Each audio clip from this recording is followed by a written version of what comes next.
Afternoon, good morning, ladies and gentlemen. This confirmation hearing, facilitated and sponsored by the Committee on Guam U.S. Military Buildup, Infrastructure, and Transportation, is hereby convened.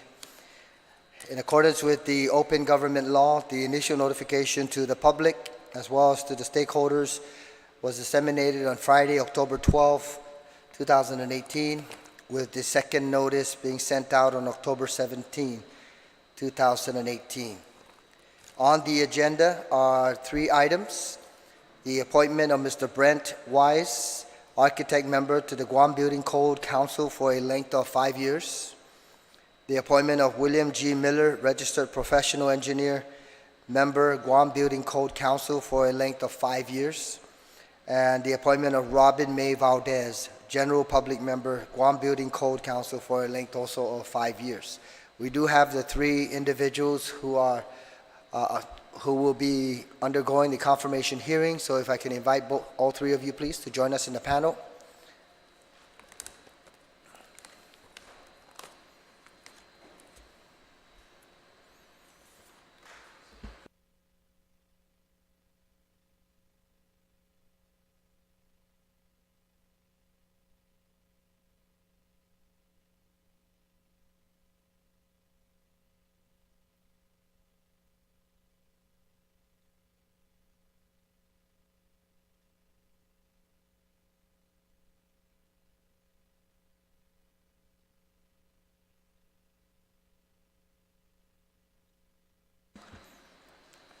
Good morning, folks. Thank you again for joining us this morning. If we can begin with the appointee in the middle. If you can mention your name and any statements or any comments that you would like to provide the committee. My name is Robin Mae Valdez, and I am public member of the GPCC. Thank you, Ms. Valdez. Gentlemen? My name is William Miller. I'm a mechanical and fire protection registered engineer on Guam. I've served on the Code Council for 5 years already, and I'm looking forward in serving 5 more years with the council. Thank you very much, Mr. Miller. Mr. Weiss? Good morning. My name is Brent Wiese. I apologize. It's all right. Wiese. Nobody gets it right. Don't feel bad. I've been a registered architect in Guam for 22 years. I am the current chairman of the Building Code Council and have been so for the last 7 or so years. We are hoping to be reconfirmed and continue our work with the council, and we're here to answer any questions you may have. And Mr. Wiese, have you served previously on the council? Yes, I've been the chairman for the last term. Okay. Thank you very much, everyone, for Ms. Valdez, Mr. Miller, and Mr. Wiese. Thank you for extending yourself to the people of Guam in service under the Guam Building Code. I guess there's a few questions that I would have. First of all, the first one will be directed to Mr. Miller.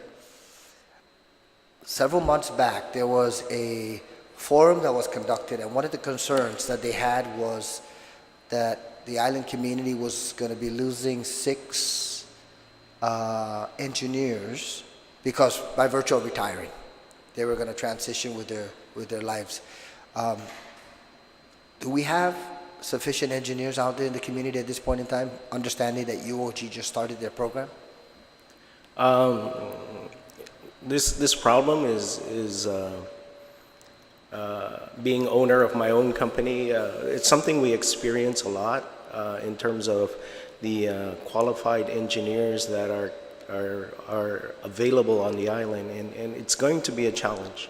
Anytime we lose 6 experienced engineers, you would like to have that flow of younger engineers that are gaining experience under those people, and it's a big challenge. And one thing I did do way back when I became an engineer was there was an apprenticeship program that was sponsored by the ship repair facility when it was still available on island, and it was intended to create a flow of young engineers to come back to the island and serve the island. after they graduated. And this program was helpful to me. And I saw that need to come back and commit to coming back and serving the island. So it is a problem, but I think a big solution is to provide some kind of program to provide this apprenticeship program to allow them to gain experience before they graduate and then participate after they graduate and continue to learn while on the island rather than being off island and not coming back. Thank you very much, Mr. Miller, and I think that's an excellent information to be able to have in understanding that not only the University of Guam has just started their engineer program, and it's going to take a few years to be able to ensure that these individuals are properly educated and trained and are able to get out into the field. So at least we have that component readily available. Maybe what we need to do is find a way to be able to match the apprenticeship program that you just spoke about. So I appreciate your perspective. Thank you. Mr. Wiese, as the chair of the Guam Building Council, have you experienced any major challenges or obstacles in terms of implementing or enforcing the building code? Well, enforcement's really not our arena. Yeah. We're mostly here to make sure the codes are what we want the codes to be for Guam. Developing codes, we developed an energy code for Guam. It's getting approved. That was probably our biggest hurdle, was for the energy code. We've made progress. It's at the governor's office now, and they're reviewing it, and we're waiting to meet with them so we can take it to the legislature for vote and get it approved for Guam. So we're excited about that. Our biggest hurdle probably is more administrative, and that's getting the books and materials we need approved through General Services Administration, and it's been frustrating, yes.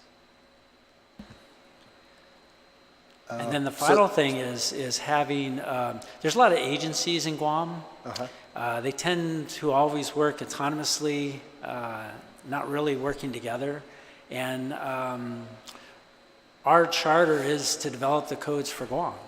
And I'm finding senators, fire department, health department, some other departments, they want to generate their own codes and they don't come to us. So we have to catch up with them and work with them to clean up their code or make it so it works and get it approved through the process that's been approved by the legislature.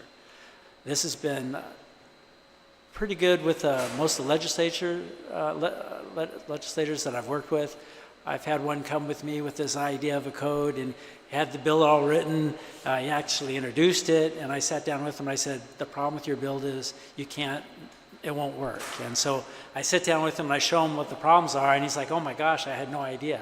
So that's that kind of feedback that we can help, you know, when people have these ideas, and so we can turn it into legislation that it can be effective and work on the island. And thank you very much, Mr. Wiese. I think it's very important to acknowledge that at least the Guam Building Code is always trying to ensure that we have the most current building codes that meet the law requirements and the rules and regulations in regards to public buildings, commercial buildings, as well as residential buildings. So I'm certainly yeah, appreciative. and that's going to be really important because through the last federal legislation, they identified FEMA money, money paid back to local governments. It's broken out differently than it has been in the past. We've met with emergency services here. They understand what the situation is. And the key is that the local government has to show that they're trying to comply with the latest codes. If they don't, they only get a certain cut of the dollar which is a lot less than they used to get. So it's Guam's best interest for us to continue the process to keep moving forward to a new code. So just based on that note, how's the compliance and the enforcement of the Guam Building Code from your perspective, having sat and still sitting as members of the Guam Building Code? In terms of compliance of buildings that are built, I think generally it's pretty good. DPW has done a pretty admirable job trying to get buildings to comply, and I think their biggest challenge is having enough inspectors, plan reviewers, having the infrastructure within their own organization to make sure that the plans are to code, and then what is built in the field matches the plans, which is to code. Thank you very much, Mr. Wiese. Ms. Valdez, considering your young age, I want to thank you for really offering your service to the people of Guam and the community in this perspective. Now, let me ask you, anticipating the responsibility of the Guam Building Code, how would you directly contribute to the process and to the discussion?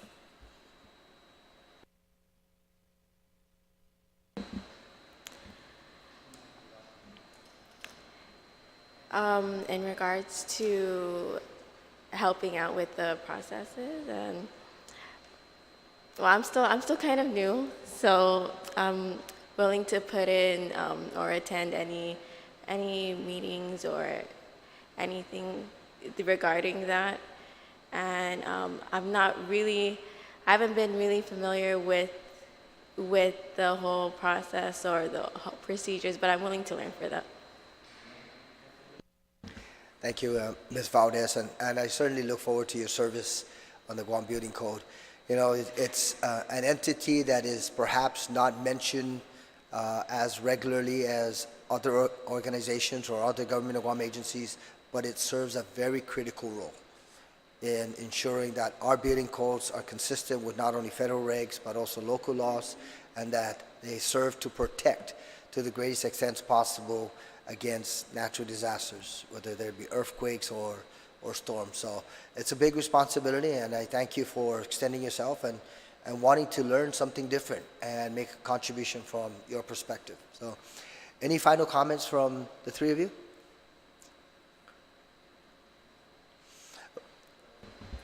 Yes, Mr. Miller?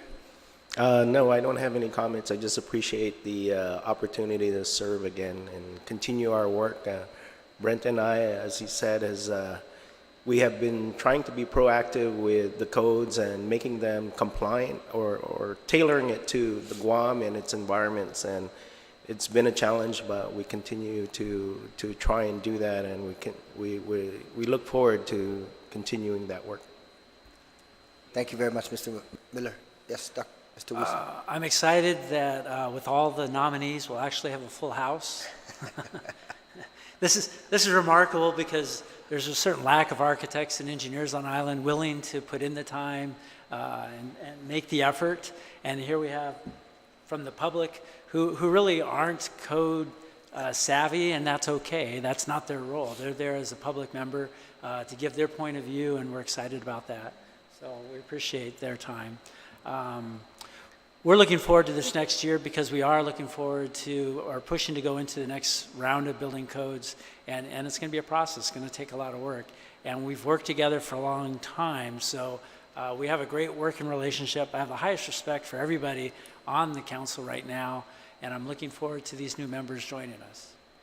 And we also are looking forward to receiving the rules and regulations on the energy component. You said Yes. it's at the governor's office being Yes. reviewed. So we certainly anticipate receiving that, and then we'll move forward in terms of its eventual consideration and adoption. So, Yeah. Mr. Wiese and Ms. Valdez and Mr. Miller, thank you very much for joining us today. Thank you for extending yourself to the people of Guam, and we look forward to your service on the Guam Building Code. Thank you. This concludes the discussion on the confirmation hearing of the three individuals appointed to the Guam Building Code. The committee will continue to receive testimony for the next week, and we'll close the committee report and receipt of any written testimony on these nominations by close of business Friday next week, and then we'll complete the committee report and report back to the main legislative body. So thank you very much again. Enjoy your day and your weekend, folks.